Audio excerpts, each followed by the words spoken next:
எல்லாருக்கும் வணக்கம். இந்த இடத்துல நம்ம ஒரு கஷ்டமான சூழ்நிலை வந்திருக்கோம். ஏன்னா இது இந்த பெரும்பத்து பகுதியில் நடக்கிற சம்பவம் இது முதலாவது சம்பவம் இல்ல, ஏற்கனவே ஒரு சம்பவம் நடந்திருக்கு. ஆனா அந்த சம்பவத்துக்கு நடந்ததுக்கு அப்புறமா இப்படி ஒரு சம்பவம் நடக்குது, நம்ம அதை வேடிக்கை பார்த்துருக்கோம்னா பழைய உணர்வு நம்மகிட்ட இல்லைன்னு அர்த்தம்.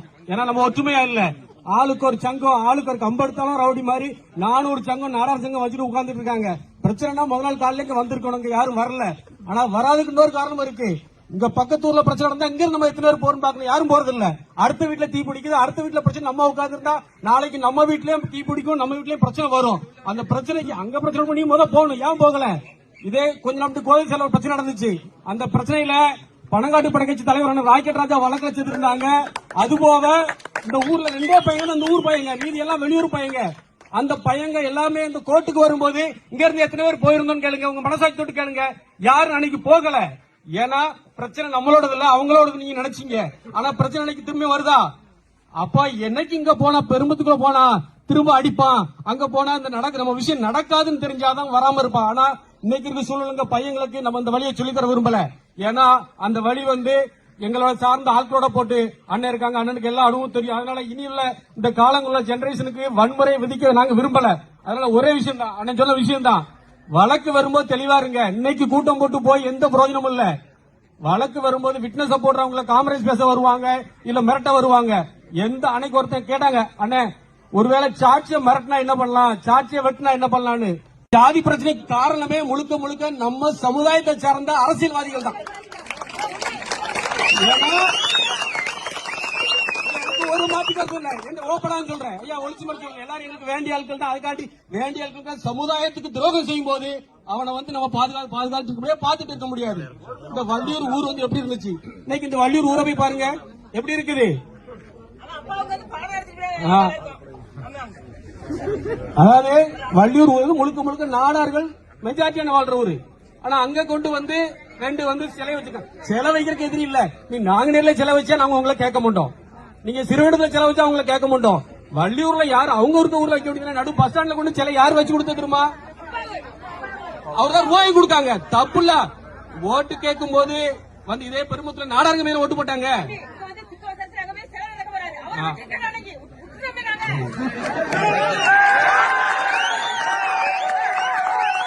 தப்பான அரசியல்வாதி நம்ம தலைமுறையை அழிக்கிறான். தவறான அரசியல்வாதி நம்ம தலைமுறையை அழிக்கிறான். தயவு சொல்றேன், எவனும் தப்பான ஊருக்கு விடாதீங்க. செய்யலாம், மற்றபடி நம்ம மக்கள் அணையில இருந்து பணையாறியும் இல்ல கஷ்டப்பட்டு வளர்ந்த சம்பவம் இன்னைக்கு. அதனால தயவு செஞ்சு சொல்றேன், எந்த அரசியல்வாதி வந்தா எந்த காங்கிரஸ் ஆளாதீங்க. இது உங்க பிரச்சனை. நீங்க முன்னு வேலை பாதுகாப்பு கொடுக்கலாம், வீடியோ போட்டு ஆணையோட உட்காருங்க. இங்க இருந்து எவன் அங்க வரன்னு பாப்போம். போயிட்டா இந்த சமுதாயம் இருக்கிற அர்த்தம் எல்லாத்துக்கும் தெரியும். தொடர்க்கு தைரியம் தான் வரட்டு. ஆனா காவல்துறைக்கு ஒரே விஷயம் சொல்லிக்கிறோம், இந்த விஷயத்தை பொறுத்தளவு சாட்சிகளுக்கு பாதுகாப்பு கொடுக்கணும். அதே மாதிரி இதுல யார் யாரை சேர்த்திருக்கீங்க இதுவரை எஃப்ஐஆர் விஷயங்கள் எல்லா விஷயங்களையும் நீங்க வெளிப்படையா தெரியப்படுத்தணும். அந்த விஷயங்கள் எதுவுமே இன்னும் மறைமுகமா இருக்கு. இன்னொரு விஷயம், இந்த வழக்குல சம்பந்தப்பட்ட திமுக ஒன்றிய செயலர் அவங்களை இந்த மக்கள் சொல்லிட்டு இருக்காங்க. அது எந்த உண்மையா இல்லையா? திரும்ப திரும்ப வீடியோக்கள் பெண்கள் எல்லாருமே அவருக்கு பேரை சொல்லிட்டு இருக்காங்க. ஆனா அதுக்கு எந்த விதமான நடவடிக்கையும் காவல்துறை எடுக்கல. யார் யார் சம்பந்தப்பட்டிருக்காங்களா மறைமுகம் ஒரு வழக்கு நடக்கும் போது எத்தனை பேர் அந்த பக்கத்தில் நடந்த பிரச்சனைக்கு எத்தனை பேர் சேர்த்தாங்க காவல்துறை? ஏன் அந்த விஷயத்துல மட்டும் யாரையும் சேர்க்கல? இதுக்கு பின்னாடி யார் யார் உங்களுக்கு பணம் சப்போர்ட் பண்ணது, யார் யார் உங்களுக்கு என்னென்ன உதவியா இருந்தாங்கன்னு எல்லாத்தையும் வழக்குல சேர்க்கணும். இந்த வழக்கை பொறுத்தளவு அவங்க கிடைக்கிற தண்டனை தான் இன்னொருத்தனுக்கு அருவா எடுக்க பயம் வரணும். ஏன்னா இதுக்கு நிரந்தர தீர்வு வேணும்னா இவனுக்கு தண்டனை கிடைக்கணும். அது ஒண்ணுதான் நிரந்தர தீர்வா இருக்கும். ஏன்னா வன்முறை நிரந்தர தீர்வா இருக்காது. அதனால நீங்க நாளைக்கு நமக்கு ஜெனரேஷன் வாழ போகுது, நம்மளோட அந்த சமுதாயம் போறது இல்ல. நாளைக்கு உங்களோட பேரன் பேத்திகளோ உங்களோட பிள்ளைகளோ இந்த பெரும்பத்துல தான் வாழ போகுது. இந்த பிள்ளைங்களுக்கு நம்ம ஒரு நல்ல ஒரு சூழ்நிலையை உருவாக்கி வச்சு போனோம்னா நீங்க இந்த விஷயத்துல இந்த போராட்டத்தை முழுமையா நின்று முன்னெடுத்து அவங்களுக்கு தண்டனை கிடைக்கிற வர நீங்க எக்காரத்தை கொண்டு பின்வாங்காம இருந்து அவங்க தண்டனை கிடைச்சு போனா மட்டும்தான் இன்னும் ஒருத்தன் இந்த அருவாலை தூக்கிட்டு சும்மா இருக்கிற அப்பாவிகளை வெட்டுறதுக்கு யோசிப்பான். ஏன்னா அவங்க செஞ்ச விஷயம் ஒரு காட்டு மாடின விஷயம், அந்த சமூகத்துக்கே ஒரு இழுக்கு. இன்னைக்கு அந்த சமூகத்தை சம்பந்தப்பட்ட ஆட்கள் நல்ல மனசாட்சியுடன் சொல்றான், இது எங்க சமூகத்துக்கே இழுக்குன்னு தான் சொல்றான். ஆனா உண்மையில மனசாட்சி இருக்கும், அதை தான் சொல்றான். இது ஒருவேளை இந்த விஷயத்தை நாடார் செஞ்சிருந்தா நான் சொல்லுவேன், அவன் நாடாரா இருக்க மாட்டான். ஏன்னா இப்படி ஒருத்தனை வந்து எந்த பகை இல்லாம எந்த பிரச்சனை இல்லாம விட்டுறான்னா அது வந்து எந்த வகையில ஏத்துக்கிட முடியாது. இன்னைய வர அந்த கேஸ ஃபாலோ பண்ணிட்டு தான் இருக்கும். கண்டிப்பா அதுல வந்து சட்ட ரீதியா உங்களுக்கு தண்டனை கிடைக்கும். அதே மாதிரி இந்த பெரும்பத்து விஷயத்திலே வந்திருக்கிறோம். கண்டிப்பா இது வந்து சட்ட ரீதியா, ஏன்னா சாத்தா விஷயத்துக்கு அப்புறம் அதே மாதிரி ஒரு விஷயம் இல்ல. ஆனா அதுக்கப்புறம் கொஞ்ச நாள் பாத்தீங்கன்னா அஜித்குமார் விஷயம் நடந்துச்சு. அதே மாதிரி போராட்டங்கள் ஒரு விஷயம் சொல்லிக்கிறேன், தயவு செஞ்சு நிதி கேட்காதீங்க. ஏன்னா நிதி கேட்கிற இடத்துல இந்த சமூகம் இல்ல. தயவு செஞ்சு சொல்றேன், 1 கோடி கொடுத்தா உயிர் வந்துருமா? அரசு வேலை கொடுத்தா உயிர் வந்துருமா? வராது. அப்ப தயவு செஞ்சு இன்னைக்கு இந்த இடத்துல இருந்து இந்த 1 கோடி ரூபாய் பட்டம் நினைச்சா நம்மளால முடியும். வந்திருக்கவங்க வந்து ஒண்ணு வந்து யாரும் வந்து சாதாரண ஆட்கள் இல்ல. எல்லாருமே நாடாருக்கு வந்து தெரியும் 5 ரூபாய் கொடுத்தா 50 ரூபாய் எப்படி ஆக்கணும், 50 ரூபாய் 500 ரூபாய் எப்படி ஆக்கணும், 500 5 லட்சம் ஆக்குவோம், 5 லட்சத்தை 5 கோடி ஆக்கிடுவாங்க, ஆக்கிட்டு இருக்காங்க. அதனால இந்த ரூபா விஷயத்தை கை செஞ்சு எதுவும் பேசாதீங்க. அரசு வேலை தேவையில்லை. ஏன்னா நம்ம வந்து 10 பேருக்கு வேலை கொடுக்கறது சமூகம் இருந்துட்டு இருக்கு. சாதாரணமா யாராவது கடையை வச்சா 2 பேருக்கு வேலை கொடுக்கும். அதனால இந்த ஒரே விஷயம் தான், எங்களுக்கு நீதி வேணும். எங்களுக்கு நிதி தேவையில்லை. நிதியை கொடுத்தா வாங்காதீங்க. அந்த 10 லட்சம் நம்ம வீட்டுல வச்சா நம்ம ஒருத்தர் இறந்தோ இல்ல ஒருத்தர் கஷ்டப்பட்டோ ரத்தத்தை சின்ன ரூபா நம்ம வீட்டுக்கு எதுக்கு? அந்த ரூபாயில நம்ம வாழ வேண்டிய அவசியம் இல்ல. தயவு செஞ்சு அதை கேட்காதீங்க. நம்மளுக்கு தேவை ஒரே வகையில நீதி. அந்த நீதியை கேளுங்க. அதுக்கு நம்ம வழக்கறிஞர்கள் கண்டிப்பா அதுக்கு உறுதுணையா இருப்பாங்க. ஆனா வினோதன் மறுநாளே கூட்டு வந்துட்டோம். வினோதன் சொல்லிருக்காங்க. அதனால வினோதன் அட்வொகேட் இருக்காங்க. கண்டிப்பா சங்க அட்வொகேட் எல்லாம் இருக்காங்க. அவங்க கண்டிப்பா உங்களுக்கு உறுதுணையா இருப்பாங்க. அதனால இந்த விஷயத்தை பொறுத்தளவு ஒரே தான். இன்னைக்கு எடுக்கிற விஷயம் நாளைக்கு மறந்துடாம. அது எல்லா இதுலயும் அட்வொகேட் இருப்பாங்க. நம்ம இதுலயும் சரி. சில அட்வொகேட்டா மாடு கொண்டு போட்டா மாடு திங்காது. அந்த மாதிரி அட்வொகேட் என்ன செய்வான், கோர்ட்டுக்கு போக மாட்டான். எங்கேயாவது யாரையாவது மிரட்டி ரூபா வாங்கலாமா, ஏதாவது ஒரு விஷயத்துல புரோஜனம் நடத்திக்கலாமா, இல்லன்னா வீடியோ போட்டு நல்லா வைக்கல யாரும் வீடியோ போட மாட்டாங்க. எனக்கு தெரியும். அது வந்து ஹைகோர்ட் அட்வொகேட்ல இருந்து நிறைய நாங்க வழக்குக்கு ஸ்கூலுக்கு போற மாதிரி கோர்ட்டுக்கு போயிட்டு வந்திருக்கோம். அதனால தெரியும் எங்களுக்கு. அதனால அந்த விஷயத்துக்கு போக வேண்டாம். எவனும் செஞ்சுட்டு போறான். அட்வொகேட் நிறைய நம்ம இதுலயும் நிறைய அட்வொகேட் இருக்காங்க. சரியா? அதனால அவன் செய்யறது செய்யிட்டு நம்ம அதை விட திறமையான ஆட்கள் நம்மளுக்கு இருக்காங்க. நம்ம அதை கரெக்டா ஃபாலோ பண்ணணும். அவ்வளவுதான். உங்க கையில தான் இருக்கு. விட்னஸ் நீங்க தெளிவா பாத்துக்கிடுங்க. திரும்ப திரும்ப சொல்றதுதான், விட்னஸ் போடுற பையங்க ஒருவேளை மனசுக்குள்ள உனக்கு ஒரு பயம் இருந்தா அதுல கையெழுத்து போடாத. அதை போட்டுட்டு பின் வாங்காத. பின் வாங்குறது வந்து உன்னோட தாயின் பிறப்பை நீ அசிங்கப்படுத்துறதுக்கு சமம். அதனால தெளிவா சொல்றேன், உனக்கு வந்து பயம் இருந்தா வெளியே போயிருமது. இந்த விஷயத்தை பொறுத்த முழுக்க சொல்றோம், யாரும் திரும்ப இந்த விஷயத்துக்கு சட்ட ரீதியா மட்டும் நடவடிக்கையில தீர்வாங்க. ஏன்னா இன்னொரு இழப்பு இந்த பெரும்பத்துல எக்காரணம் கொண்டும் வரக்கூடாது. ஏன்னா எல்லார் வீட்டு பிள்ளைங்களும் பிள்ளைங்க தான். யார் வீட்டுக்கு வலிச்சாலும் யாருக்கு அடிச்சாலும் ரத்தம் வரும். வலியும் வேதனையும் எல்லாத்துக்கும் ஒண்ணுதான்.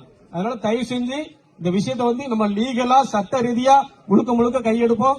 முடிஞ்ச வர தடவை இப்ப இருக்கிற காவல்துறை பொறுத்தல வந்து பழைய நிலைமைகள் பார்க்கும்போது ஓரளவு நல்ல ஆட்கள் தான். நான் யாரையும் குறைச்சல விரும்பல. ஏன்னா சில விஷயங்கள் தவறா இருக்கலாம், சின்ன விஷயங்கள். ஆனா மற்றபடி ஒரு சில ஆட்களுக்கு தவறா இருக்கு. அதே சொன்னாங்க, நாங்குநேரி ஸ்டேஷன்ல இருக்கிற ஒரு சில காவலர்கள் அவங்களுக்கு சாதகமா இருக்கதா சொன்னாங்க. அதை அன்னிட்டு சொல்லி அப்படியே எஸ்பி சொல்லியிருக்கோம்.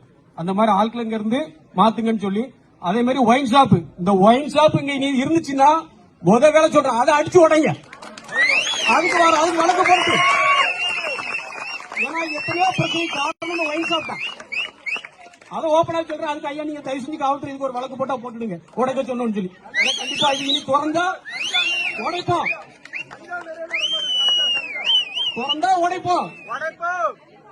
அதுக்கு வழக்கு போடு, தப்பே இல்லை. அதுக்கு வழக்கு கண்டிப்பா போடட்டும். நம்ம அதுக்கு ஜெயில் எடுப்போம், தப்பே கிடையாது. அதனால இனி இந்த ஒயின் ஷாப் இருந்தா ஐயா காவல்துறை சொல்றதுதான், நீங்க தமிழக அரசு சொல்றோம், நீங்க ஒண்ணு அடைச்சிருங்க இல்ல உடைச்சிருவோம். ஆமா, அதனால தெளிவா இந்த விஷயம் இருந்துடுங்க.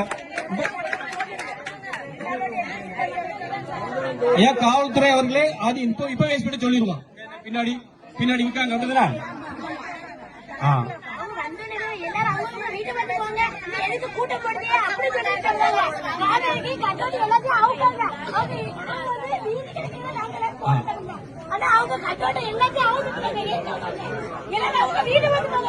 நீங்க அவங்க சொல்லுங்க, ஐயா எங்க ஊர் ஆட்கள் ரத்தம் அதுல காயல, அந்த ரத்தம் ஈரமா இருக்கு, அதனால இதுலதான் உட்கார்ந்துருப்போம். ஒரு முடி வரட்டு நாங்க அதுக்கு இது பண்ணி எங்களுக்கு எல்லாரும் வேலையை விட்டு நாங்க உட்கார்ந்துருப்போம். யாரும் வந்து நீங்க சோறு போடுவீங்க, நீங்க ரூபா தருவீங்கன்னு உட்காரல.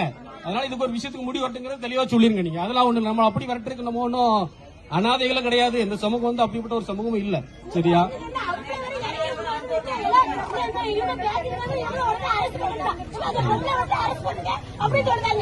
இந்த சங்கத்து அண்ணே கிப்சன்ல இருக்காங்க, சங்கத்துக்கு ஒரு வேண்டுகோள் வைக்கிறேன். ஏன்னா 2 சங்கத்துக்கும் இன்னைக்கு வந்து தமிழ்நாட்டுல 2 சங்கம் பெரிய சங்கம். ஒன்னு தசுமார் சங்கம், இன்னொன்னு வந்து நாடார் மைசூர் சங்கம் தான் பெரிய சங்கம். இன்னைக்கு இங்க சென்னையில் நிறைய சங்கங்கள் இருக்கலாம்.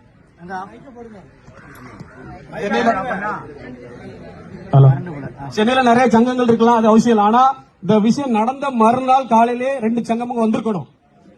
தவறு அது. ஏன்னா சென்னையில பணக்காரனுக்கு ஒரு பிரச்சனைனா அவ்வளவு பேர் அங்க போய் நிற்கான். நாங்க பாத்துட்டு தான் இருக்கோம்.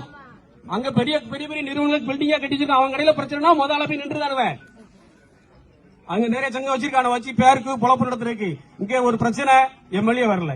இந்த மக்கள் யாருக்கு ஓட்டு போட்டாங்க? நாடாருங்கிற ஒரு காரணத்துக்கு தான் இந்த ஓட்டு போட்டாங்க.